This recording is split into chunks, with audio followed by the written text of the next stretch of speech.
How to deal with hearts of hatred. ఒక రకంగా మన మీద కోపగించిన వాళ్ళు, అసూయపడేవాళ్ళు, ద్వేషించే వారి ద్వారా మనము దాన్ని విశ్లేషిస్తే అది మనల్ని మన గురి వద్దకే తీసుకెళ్తున్నట్టు అనిపిస్తుందా లేదా? Right. How hatred can even push us into our destination.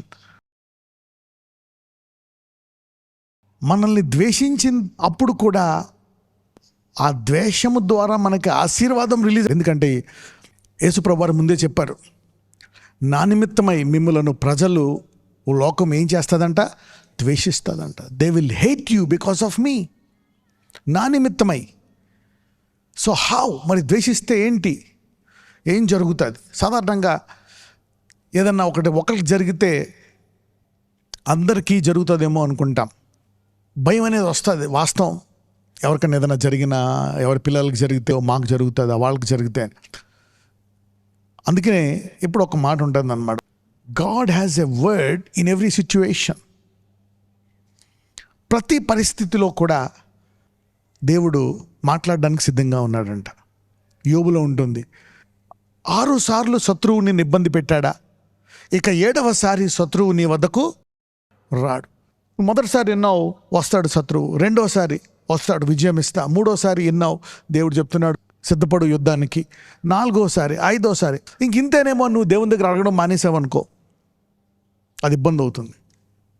ఒకవేళ నువ్వు నా జీవితకాలం ప్రతి శోధనకి అడుగుతాను అనుకో, 7వసారి దేవుడు చెప్పాడు, ఇక నువ్వు ఎంతకాలము చూసిన 4 తరాలు చూసినటువంటి శత్రువుని ఇంకెన్నడూ చూడవు. ఐగుప్తీయుల్లో ఆ సైన్యము, యుద్ధము చేసే సైన్యమంతా సముద్రంలో మునిగిపోయారా లేదా? Sometimes God can do that. Okay, వాళ్ళకి జరిగింది, ఆ కుటుంబానికి జరిగింది, వాళ్ళకి జరిగింది, నా తల్లిదండ్రులకు జరిగింది, నా సహోదరులకు జరిగింది, ఇది లోకమంతా జరుగుతుంది. కరెక్టే. అయితే ఇప్పుడు దేవుడు ఏం చెప్తున్నాడు? God has a word in every situation, every time. ఒక్కొక్కసారి దేవుడు విశ్రాంతి కలిగి చేయొచ్చు. దావీదు ఎలా యుద్ధాలు చేశాడు జీవితం అంతా. అయితే సొలొమోను కాలంలో యుద్ధాలు ఉన్నాయా, విశ్రాంతి ఉందా? ఒక్క యుద్ధమైనా చేసినట్టు మనం ఏమైనా విన్నామా సొలొమోను? God has given him rest on 4 sides. You don't know. అలాగని యుద్ధాలు ఉండవని కాదు. There will be a season. దేవుడు కాలములను, సమయములను తన స్వాధీనం ఉంచుకునేవాడు, పరిపాలించేవాడు, దాన్ని మారుస్తాడు. అందుకే ప్రతి శ్రమలో కూడా దేవుడి నుంచి వినడం అంటే ఏంటి? నీకుండే ఆత్మీయ అలవాట్లని రెగ్యులర్గా ఉంచుకోవడం, అంతే. ఆ వాక్యం వినడం, వాక్యం ద్వారా మాట్లాడతాడు. ఈరోజు వాక్యం ద్వారా మాట్లాడతాడు, నిన్న మాట్లాడాడు. నువ్వు ప్రతిరోజు వినేటువంటి బైబిల్ స్టడీలో దేవుడు మాట్లాడతాడు. నువ్వు సొంతంగా చేసుకునేటువంటి బైబిల్ స్టడీలో దేవుడు మాట్లాడతాడు. He can talk to you in every situation. నువ్వు ఉదయకాలము ధ్యానించి వెళ్ళిపోయావు అనుకోండి, ఆయన నువ్వు కార్లో వెళ్తున్నప్పుడు, బస్సులో వెళ్తున్నప్పుడు, ఆటో మీద వెళ్తున్నప్పుడు, బైక్ మీద వెళ్తున్నప్పుడు నీతో మాట్లాడుతూ ఉంటాడు పరిస్థితుల ద్వారా. కొంతమంది కాలంలో ఈరోజు కొన్ని యుద్ధాలు అంతమైపోతున్నాయి. For some people. కొంతమందికి ఆరంభం అవుతున్నాయి, వాళ్ళకి ఇంకా ఏం తెలీదు. ఓకే, అందుకే బైబిల్లో కూడా ఉంది, childhood and youth is vanity. పిల్లలు చూడండి, వాళ్ళ లైఫ్ వాళ్ళు లేవిస్తారు. యూత్ చెప్పినా కానీ అంత ఎనరు, మేమే సమస్తం చేయగలం అనుకుంటారు. అంటే ఎందుకు దాన్ని వ్యానిటీ అన్నాడంటే, ఎందుకు అది వ్యర్థమనే రీతిగా ప్రసంగి చెప్పాడంటే, శరీరం ఎక్కువ డామినేట్ చేస్తుంది. ఏం డామినేట్ చేస్తుంది? శరీరం. అదే కొంచెం బాధ్యత కలిగి వయసు పెరిగిందనుకోండి, పరిస్థితులు అర్థమవుతాయి. ఇలా చేస్తే ఇలా జరిగింది, అలా చేయడం వల్ల ఇలా జరిగింది కనుక ఇలా చేయకూడదు అని నీ జ్ఞానాన్ని నువ్వు పొందుకొని, అనుభవ జ్ఞానాన్ని నీ యవ్వనులకి చెప్దామని చూస్తావు నీ పిల్లలకే. వాళ్ళేమో నీకేం తెలుసని వాళ్ళు అనుకుంటారు. నువ్వేమో ఇది అనుభవం అంటే వాళ్ళు ఎనరు. వాళ్ళు కూడా నీ వయసు వచ్చిన తర్వాత వాళ్ళకి కూడా తెలుస్తుంది. సో ముందుగానే తెలుసుకొని జ్ఞానులైన వారు ధన్యులు. So don't waste your childhood and youth. Okay, don't waste your childhood and youth. నీ బలాన్ని వృధా చేసుకోవద్దు. రైట్. అండ్ దెన్ శత్రువు వరద వలె వస్తే దేవుడు దాన్ని ఆపుతాడంట. శత్రువు ఎంత ఎత్తైనా ఎదగని, ఎంత బలముతో అయినా రాని, దాన్ని ఆపగల సామర్థ్యము నేను నీకు ఇస్తాను అంటున్నాడు. దానికంటే నువ్వు పైకి ఎదగలవంట. ఇంగ్లీష్లో ఉంటుంది, when the devil comes as a flood, when the enemy shawl come in like a flood. అంటే శత్రువు ఒక ఫ్లడ్ అంటే వరద, సునామీ. సునామీ లాగా వస్తే the spirit of the lord shall lift up a standard against it. కొన్ని buildings కడతారు, అవి తుఫాన్లకి ఆగడానికి, తర్వాత కొన్ని భూకంపాలు కూడా మరి ఆ స్కేల్లో 6.1, 6.5 దాకా కూడా ఎంత పొడుగు బిల్డింగ్స్ అయినా క్రాక్ రాకుండా డిజైన్ చేసి కట్టొచ్చంట. సో అలాగా శత్రువు వరద వలె వస్తే దేవుడు ఎలాగైనా దానికంటే ఎక్కువ బలాన్ని నీకు ఇచ్చి తట్టుకునే సామర్థ్యాన్ని నీకు ఇస్తాడు. చూసిదా, అది దీని అర్థం అన్నమాట. కొన్ని ఉదాహరణలు, ఎప్పుడైతే ఆదాం పొరపాటు చేశాడో, చనిపోయాడో, పిల్లలందరికీ, బంధువులు అందరికీ కూడా భయం వేసింది, మనం చనిపోతామా అని ఒక బాధ వేసింది. ఇప్పుడంటే కామన్, ఇప్పుడంటే ఇంక చనిపోతారని అందరికీ తెలుసు. అప్పుడు ఆ కాలంలో చాలా కాలము ఏదైనా తోటలో ఉన్న తర్వాత చనిపోయేటప్పటికి బాధేసింది, ఇదేంటిది అని. తర్వాత ఆదాంతో ఇంకొకరు చనిపోవడం, ఇంకొకరు అలా చనిపోతున్నారు అనమాట. ఈ పొరపాటు వల్ల మనము అపవాదికి మరి మన తాళపు చెవులు ఇచ్చేసాం. అవ్వ ఈ పొరపాటు చేసింది కనుక మానవాళికి మరణం వచ్చేసింది. So the devil came like a flood. అంటే అపవాది ఎలా వస్తున్నాడు? ఒక వరద వలె వచ్చి జీవాన్ని మింగేసి దాన్ని మరణంగా మార్చేశాడు. He turn the life into death. జీవాన్ని మరణంగా మార్చేసేటప్పటికి చాలా బాధేస్తుంది. కొంతకాలం అలాగా కొనసాగించిన తర్వాత సడన్గా దేవుడు హానోక్ అనేటువంటి ఒక వ్యక్తిని మరణం చూడకుండా తీసుకెళ్ళిపోయాడు. అప్పుడు అందరికీ మళ్ళీ నిరీక్షణ వచ్చింది, దేవుడు ఇలా కూడా చనిపోయినా మనల్ని బతికించి నిత్యము ఆయనతో ఉంచుకోవడానికి ఆ ప్రణాళిక అని చెప్పి మళ్ళా మానవాళికి దేవుని పట్ల విశ్వాసాన్ని కలుగజేశాడు. ఈ మరణాన్ని కూడా దేవుడు జయించగలడు. See that. So dark moment turn into again a bright future. So ఇలాగ దేవుడు నిరీక్షించాడు అనమాట. ఎందుకు ఇలా జరిగింది? నీ జీవితంలో వస్తుంది నష్టాలు, బాధలు, రోగాలు జరుగుతున్నాయి, ఇక ఇంతే అనుకోవడానికి లేదు. ఎందుకంటే దాన్ని బట్టే మన జీవితం నిర్ణయించుకొని మనం ఇంతే, ఇలా జరుగుతుంది, మన పాపాలు మనల్ని వెంటాడతాయి, మన తప్పులు మనల్ని వెంటాడతాయి, ఇక మా జీవితం ఇంతే అని ఫిక్స్ అయిపోవాల్సిన అవసరం లేదు. ఆ విశ్వాసంలో కొనసాగితే ఏదో ఒక రోజు దేవుడు నిన్ను లేవనెత్తి దాన్ని పూర్తిగా ఆపేస్తాడు. ఇంకొక ఉదాహరణ కూడా అబ్రహాం విషయమై, ఎలాగ తన భార్య విషయమై భయపడి నేను సహోదరుని చెప్పన్నాడో, అదే అబ్రహాం మళ్ళా 4 రాజుల్ని జయించు ఎవరిని తీసుకొస్తాడు? లోతుని తీసుకొస్తాడు. మరి భార్య అయిన సారా ఆశ్చర్యపోతుంది, ఇదేంటిది, ఒక రాజుకు భయపడి చెల్లి అని చెప్పి నన్ను బతులాడుకున్నాడు, రాత్రికి రాత్రి మన పనులను వేసుకెళ్ళి 4 రాజులు ఆ సైన్యాన్ని జయించి వచ్చేసాడు. He was scared of 1 king, now fought against 4 kings. 4 రాజులు 5 రోజులు కలిపి యుద్ధాలు చేసుకుంటున్నారు. టీం అనమాట. ఈ టీం ఆ టీంని ఓడించేసి తీసుకెళ్ళిపోతుంటే వెళ్ళిపోయి వాళ్ళందరినీ జయించేసి లోతుని పట్టుకొచ్చేస్తాడు అబ్రహాం. సారాకు అర్థం కాదు, పొద్దున్న లేచి అడగడానికి, మరి ఇప్పుడు దాకా అడుగుందో లేదో ఆ మాట, ఏమండి ఒక రాజుకు భయపడి నన్ను చెల్లి అని చెప్పమన్నారు మీరు, మరి 4 రాజుల్ని మీరు రాత్రికి రాత్రి వెళ్ళిపోయి వాళ్ళందరినీ జయించి వచ్చడానికి మీరు ఏంటి అసలు నాకు అర్థం కావట్లేదు, మీరు పిరికోళ్ళ లేకపోతే మహావీరులా? విశ్వాసంలో ఎవరైతే భయాలతో, వేదనలతో, రోగాలతో, కష్టాలతో, భయాలతో ఉన్నా ముందుకు వెళ్ళిపోతున్నారో నిన్ను దేవుడు ఎలా మారుస్తాడో నీకే తెలియదు. అంటే ఏంటి? విశ్వాస యాత్ర చాలా గొప్పదే.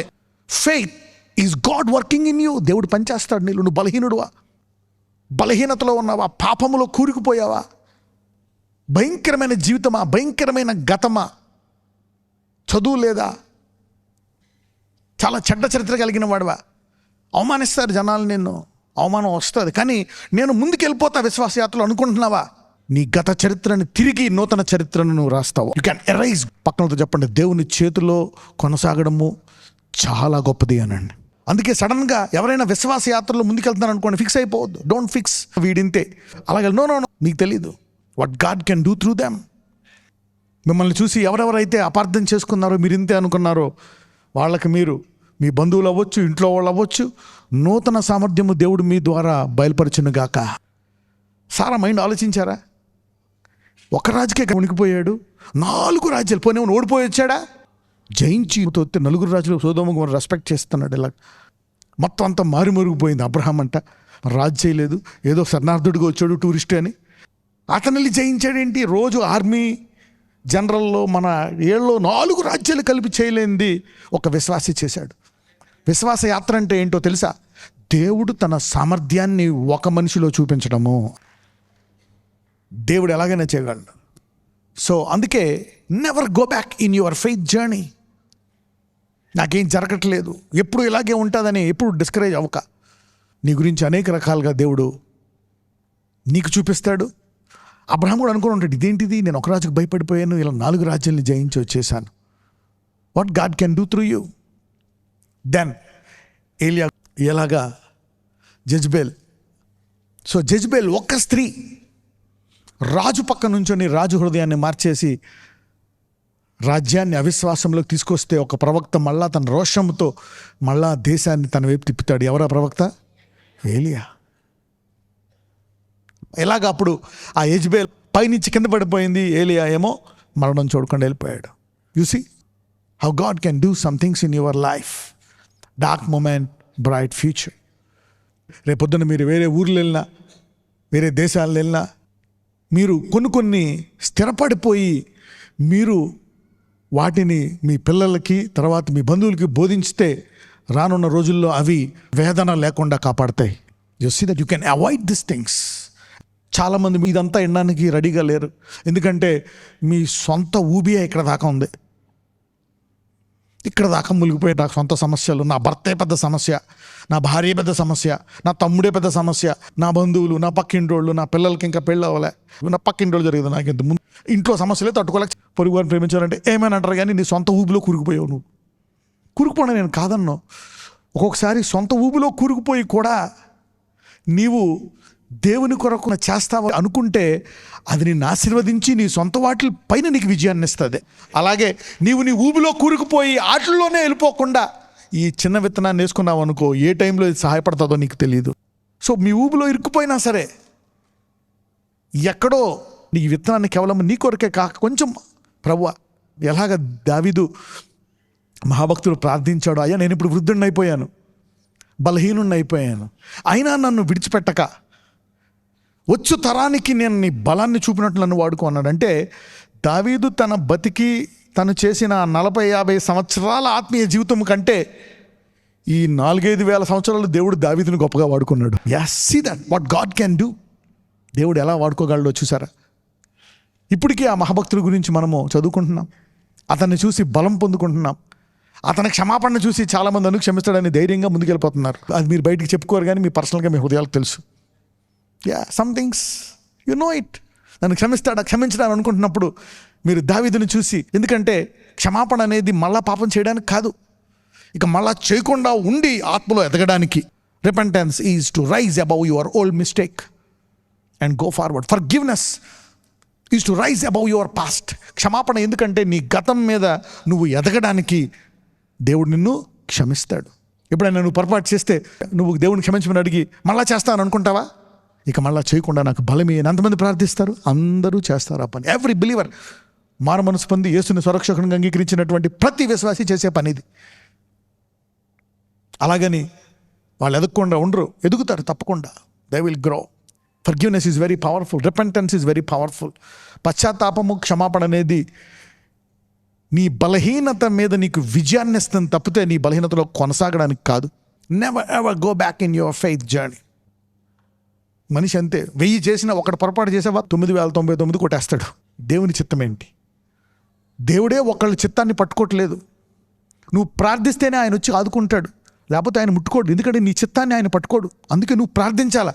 నీ చిత్తం ప్రకారం నా చిత్తంలో జరిగించంటేనే దేవుడు చేస్తాడు, లేకపోతే నీ చిత్తాన్ని పట్టుకోడు.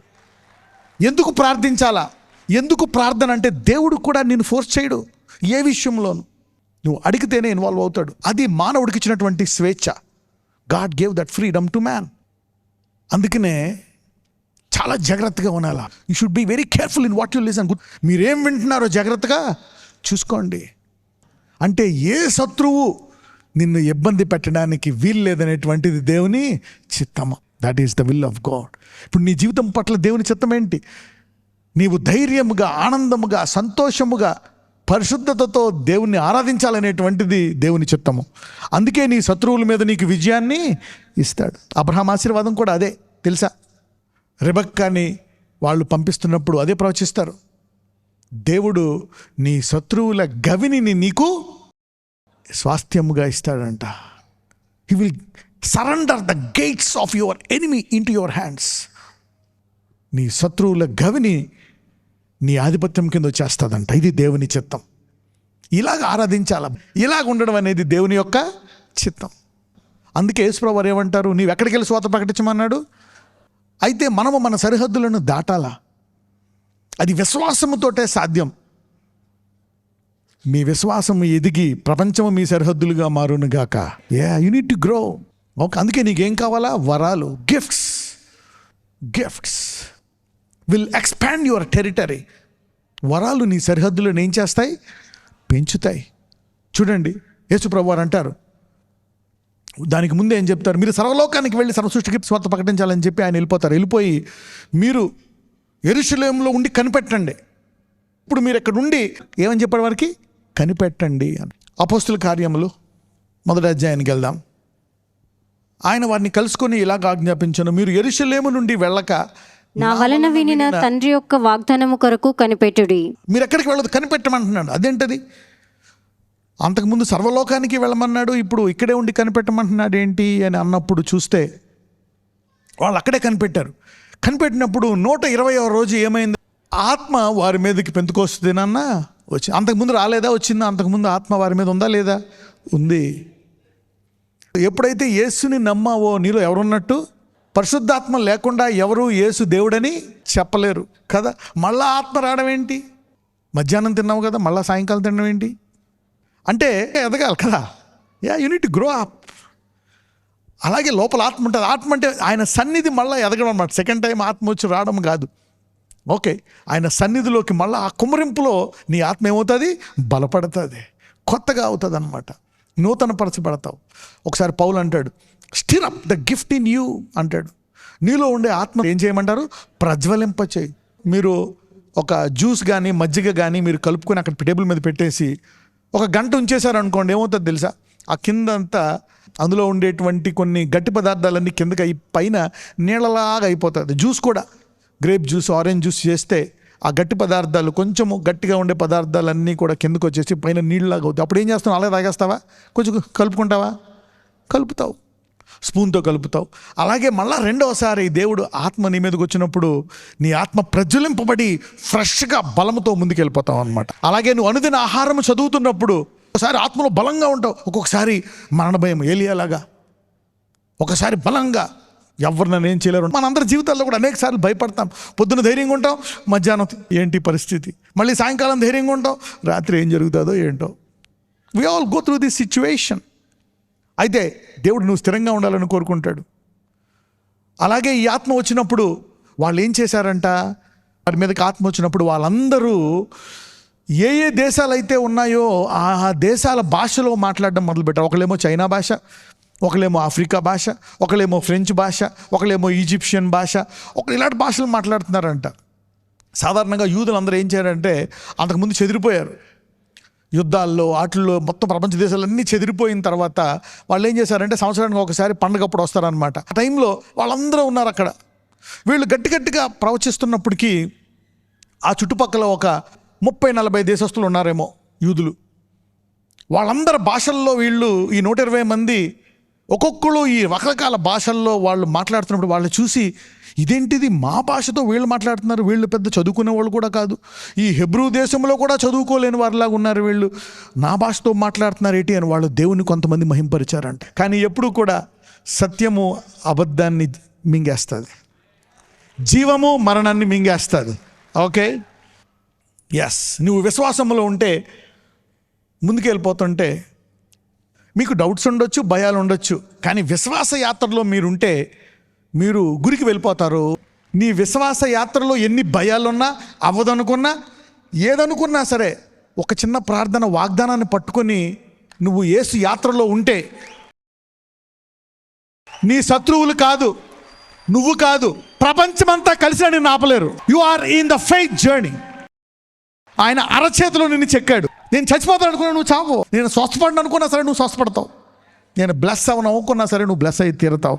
You are in the palm of his hand. అందుకే నేను ఎప్పుడు చెప్తా ఉంటాను, never give up on God. ఎప్పుడు ఈ దేవుని విడిచిపెట్టక, నెవర్ గివ్ అప్. ఎవరన్నా చనిపోయారా, మళ్ళీ వాళ్ళని కలుసుకుంటావు. ఎందుకంటే మన దేవుడు శాశ్వతంగా జీవించే దేవుడు, నువ్వు కూడా టెంపరీగా ఉన్నావేమో అనుకుంటున్నావేమో ఈ భూలోకంలో. నువ్వు కూడా శాశ్వత జీవివి. You are an eternal carrier of life. నువ్వు శాశ్వత జీవం ఉంది నీలో అని చెప్పండి. You are an eternal man.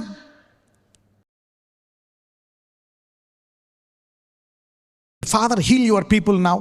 ప్రతి రోగాన్ని, ప్రతి వ్యాధిని నువ్వు వేరుతో తీసివేయమని ప్రార్థిస్తున్నాను. Heal their bodies.